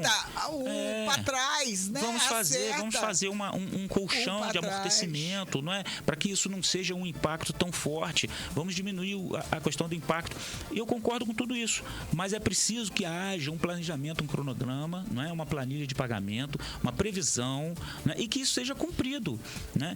Como a senhora falou, ou através de um TAC, ou através de um acordo coletivo, ou uma convenção coletiva, nós precisamos sentar e conversar. O Home quer precisa desse TAC, que eles não cumprem. Eles fazem o que eles querem, o que eles entendem, né? E vão fazendo, e isso não é um dia, não é 2 dias. E não há um repreparo, uma educação para uma atualização para aquele profissional que está indo para aquela casa. Não há. Coloca também vida de pessoas em risco. Nós precisamos ressaltar aqui a importância, viu, pastor, da presidente do sindicato, Roseni, porque ela tem uma missão maior na Terra. Diuturnamente, e as vitórias têm vindo através de uma parceria dela diretamente com o Ministério Público Federal do Trabalho.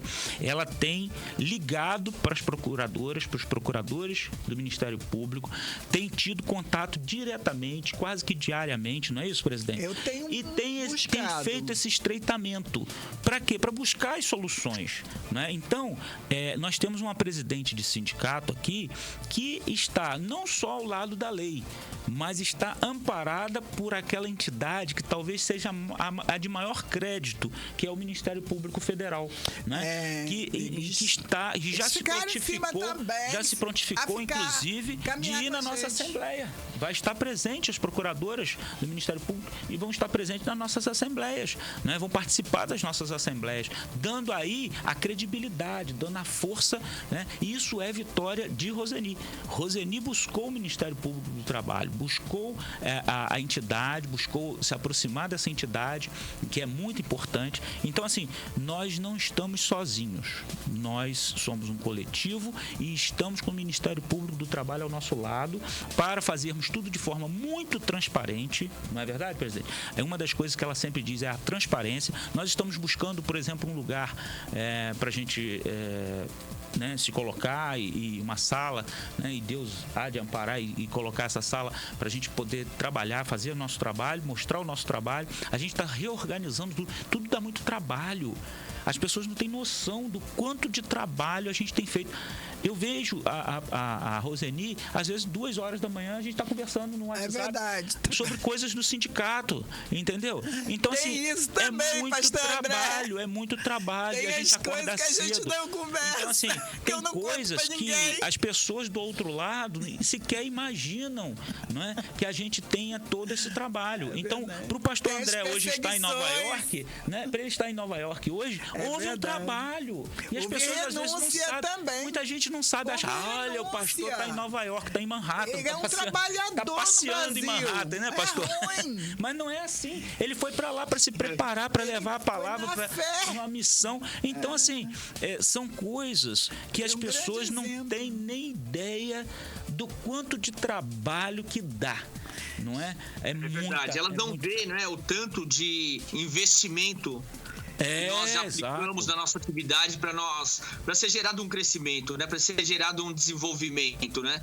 Elas não vê o tempo que você investiu, o recurso que você investiu, né? É verdade. E isso em todos os setores. O doutor está hoje aí no programa falando porque ele investiu na carreira dele, né? Investiu tempo, investiu recursos para se reciclar, para ter mais um diploma, para ter mais uma fala em uma outra área, né? A pastora Roseni também que hoje também está falando aí, para ela chegar onde ela chegou. Então, tudo tem trabalho, tudo tem suor, tudo tem investimento, mas as pessoas não enxergam isso, né? Pastor, elas só enxergam... E os carros? A gente está quase terminando, mas eu tenho essa curiosidade, porque ele trabalha com eventos de carros, você sabe disso, né? E aí, o senhor também teve alguma experiência, acompanhou algum evento de carros aí em Nova York? Evento não, pastora, mas eu tenho procurado conhecer bastante o mercado. Aqui tem muitas marcas, muitas montadoras que não tem no Brasil, né? que não tem nas Américas. Outras que até me surpreenderam aqui, que, por exemplo, no Brasil tem poucos produtos. Aqui eles já têm uma vasta variedade de produtos no mercado. E eu já trabalho também desde 2011, eu também trabalho com os carros elétricos. E aqui tem uma variedade muito grande, quer dizer, variedade muito grande no sentido de produto, não de montadoras, porque aqui na América, aqui nos Estados Unidos, as montadoras chinesas, elas não entram aqui. E no geral, as montadoras chinesas, elas têm avançado bastante com o produto elétrico, com o carro elétrico, em termos de tecnologia, em termos de montagem. Só que aqui na América, eles têm apenas uma montadora, né? Que surgiu agora, que todos conhecem, né? Todos sabem de qual eu tô falando. Mas as chinesas não entram aqui. Até mesmo porque faz parte de uma política que é americana que... Mas como o senhor vai viajar o não entram aqui, né? Vai viajar ao redor da terra, Deus já abriu o tempo, ó, vai conhecer todas. Um pastor que trabalha, né, que tem uma visão profunda no espiritual, que poucos têm coragem de falar, porque todos sabem o que ele está falando. Ele sabe que a maioria sabe, mas poucos têm, e por isso muitas vezes nós chegamos até a guerra, porque a guerra está dentro de cada um de nós. Quando nós temos ira, quando nós temos reveses, quando nós temos ressentimento, isso tudo alimenta o inferno. Se a gente quer ter paz em Israel, principalmente nós crentes, nós temos que primeiro desalimentar o inferno, todas as más atitudes que tem dentro de nós. Nós estamos em primeiro lugar, nós precisamos desconstruir alguns valores que foram nos ensinados lá atrás, né? Que nós aprendemos errado e viemos alimentando isso, às vezes até os dias de hoje. Mas quando nós nos aprofundamos na palavra de Deus, começamos a entender realmente a verdade e precisamos desconstruir alguns valores para que o verdadeiro valor, para que a verdadeira essência fique fixada dentro de nós, não é? E aí essas batalhas, nós travamos as primeiras batalhas do dia, nós travamos justamente na nossa mente.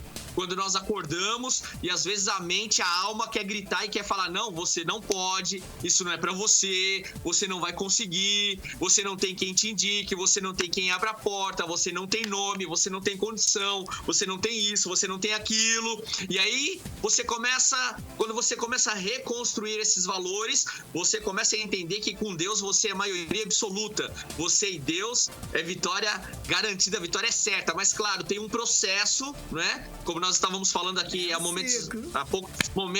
poucos minutos atrás, né? Para nós construirmos algo, temos que investir tempo, investir dinheiro. E com Deus também, nessa relação com Deus, nessa relação espiritual, nós também precisamos investir nosso tempo, investir recursos muitas vezes, não é? E para que nós venhamos aprender mais sobre aquilo que Deus quer para nossa vida, o que Deus quer para a vida do ser humano. E aí quando nós começamos a trabalhar, né, buscar esses resultados, no tempo certo vem os frutos. É como fala em Salmos 1, versículo 3: somos como árvores plantadas junto a ribeiros de água, o qual as suas folhas não caem, no tempo certo dão seus frutos, e tudo quanto fizer prosperará. Existe um tempo certo para plantar semente, para colher os frutos, para comer a fruta, porque se você fizer tudo fora do tempo, com certeza você não vai conseguir colher, você não vai conseguir se saciar até quando comer a fruta, se você comer ela fora do tempo. Porque se você pegar uma banana ou um abacaxi e comer verde, até a boca fica inchada e você não consegue nem degustar a fruta de maneira de maneira correta, né? Amém, eu dou glória a Deus por isso. E sabe que hoje, doutor Rodrigo, aqui como advogado, um excelente futuro pastor, porque ele vive tanto no meio do crente, que ele já é cristão ele é, já é crente por tabela, ele falou que nós não podemos ser frios nem mornos. Recebeu aí, né, José? Com autoridade não podemos ser, tem que ser sim, sim, não, não, né?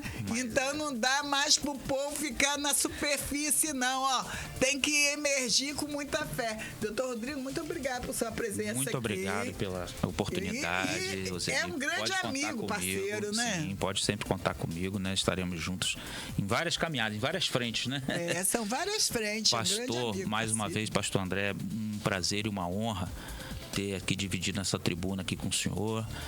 Espero que o senhor tenha bom proveito aí de sua viagem, né? Que tenha tudo que corra melhor possível, né, dentro das possibilidades que Deus venha lhe dando, que tudo corra da melhor forma. Então, assim, me despeço do público. Muito obrigado pelo espaço, muito obrigado à Rede Aurora de Comunicação por esse espaço aqui, não é? Obrigado ao Josiel aí, meu amigo, muito agradecido aí por sua operação aí, e mais uma vez me coloco à disposição, né? Muito sempre obrigado, que precisar, eu fico muito honrado por esse espaço aqui e agradeço imensamente. Nós temos um minutinho, vou falar algo que eu falei aqui, mas que eu menti. Que eu falei quando a minha filha teve o vírus, lá na cooperativa, eu não falei nada. Na verdade, eu entrei na Rádio Aurora aqui, eu já tinha trabalhado Continental, Rádio América e tal, fiz programa de TV e tal, mas eu estava afastada de tudo, mas eu fiz um estardalhaço na net. Teve não sei quantas mil visualizações quando as meninas contraíram o vírus trabalhando. E aí, Valmir me chamou, me puxou, botou do lado dele, depois Valmir teve que sair, me deixou aqui, tem 4 anos isso. Então, foi a mínima atitude que eu tive. Eu quero agradecer a Deus pela vida de vocês, por Deus permitir eu estar aqui, porque todo dia é uma batalha, né, doutor Rodrigo? Dia é uma luta, todo dia é uma luta, mas eu acredito que se o pé de manga foi plantado, foi enraizado,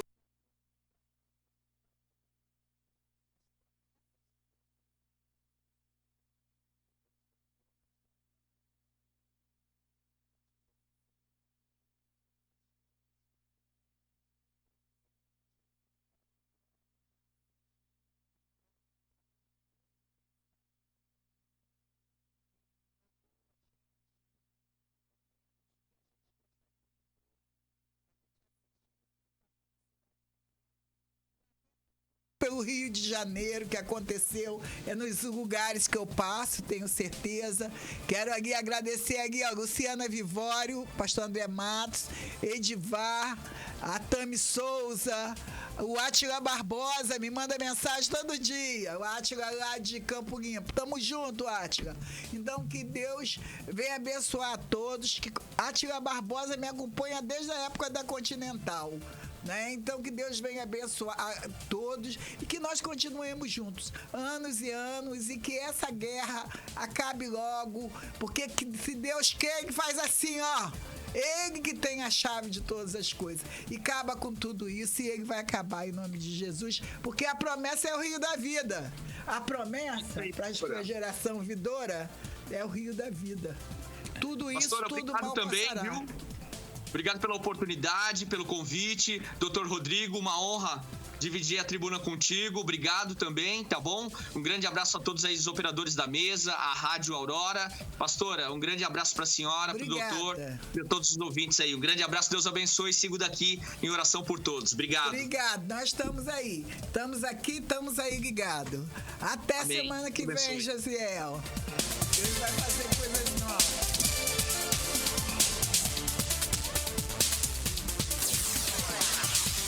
Você acabou de ouvir o programa A Voz de Campos.